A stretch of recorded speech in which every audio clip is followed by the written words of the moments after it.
গাজায় বাড়ছে মানবিক বিপর্যয়, বেকারত্ব প্রায় ৮০%, বলছেন জাতিসংঘ। এবার শুনুন বিস্তারিত। গত ৭ই অক্টোবর থেকে ইসরায়েলি বাহিনী নির্বাচিত হামলায় অবচল অবস্থায় তৈরি করেছে গাজা। এদিকে বাস্তুহারা মানুষ, অন্যান্য চরম বেকারত্ব, এমন পরিস্থিতিতে মানবিক বিপর্যয়ের মুখে গাজা। চলমান সংঘাতে ওই অঞ্চলে বেকারত্ব হার প্রায় ৮০% পৌঁছেছে বলে জানিয়েছেন জাতিসংঘ। শুক্রবার আন্তর্জাতিক শ্রম সংস্থা প্রকাশিত এক প্রতিবেদনে এমনটি উঠে এসেছে। ওই প্রতিবেদনে AILA জানিয়েছে পশ্চিম তীরে বেকারত্ব হার প্রায় ৩২%, আর পুরো ফিলিস্তিনি সামগ্রী বেকারত্ব হার ৫০.৮%।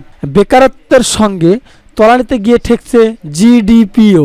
ILOর হিসেবে গত অক্টোবর থেকে যুদ্ধ শুরু হওয়ার পর থেকেই ফিলিস্তিনি GDP কমেছে প্রায় ৩৩%। এর মধ্যে গাজায় উপত্যকায় এই ৮৩%, পশ্চিম তীরের GDP কমার হার ২২.৭%। সংস্থাটির আঞ্চলিক পরিচালক রুবা দারাবাদাত এই চলমান পরিস্থিতি ভয়াবহ বলে উল্লেখ করে বলেন, এই উচ্চ বেকারত্ব হার দিয়ে কল্পনা করুন, মানুষ নিজেদের এবং তাদের পরিবারের জন্য খাদ্য সংগ্রহ করতে সক্ষম হবে না। এটি তাদের স্বাস্থ্যের উপরও প্রভাব ফেলেছে। তাদের হাতে অর্থ থাকলেও সেখানে বিপর্যয়কর পরিস্থিতির চিকিৎসা পাওয়ার জন্য নেই কোনো হাসপাতাল। শুধু তাই নয়, যারা বর্তমান কাজ করছে তাদের মধ্যে কাজ হারানোর বড় সম্ভাবনা রয়েছে। পশ্চিম তীরে নিয়োজিত অন্তত ৫১% কর্মীর কর্মঘণ্টা কমেছে।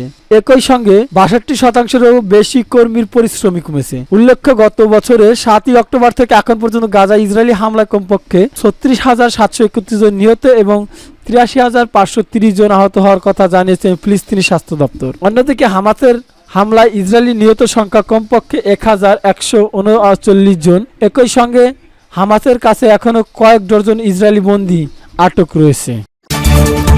ইসরায়েলকে যে ক্ষমতা দেখালেন লেবাননের সশস্ত্র গোষ্ঠী, এবার শুনুন বিস্তারিত।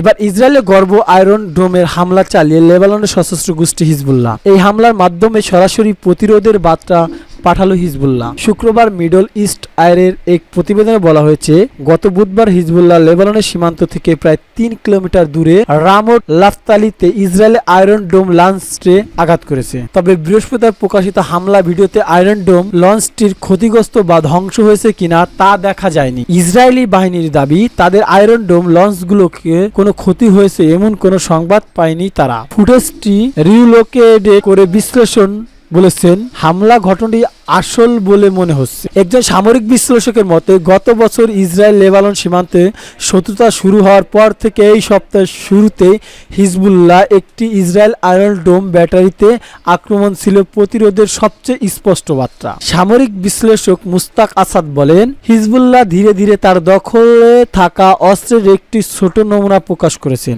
ইসরায়েলকে জানিয়ে দিচ্ছে যে প্রয়োজন দেখা দিলে তারা শেষ খেলাটি খেলতে ইচ্ছুক। ধারণা করা হচ্ছে হিজবুল্লাহ তাদের শক্তিশালী ক্ষেপণাস্ত্র আল-মাস-৩ দিয়ে ইসরায়েলের আয়রন ডোমকে লক্ষ্যবস্তু করেছিল। বিশ্লেষকদের মতে, আল-মাস-৩ এমন একটি অস্ত্র যা ইসরায়েলের সহজে মোকাবেলা করতে পারে না। এটি একটি ফাইবার অপটিক রিলে তারের সঙ্গে যুক্ত, যা একটি ইলেকট্রন অপটিক্যাল গাইডেন্স সিস্টেম দ্বারা পরিচালিত হয়।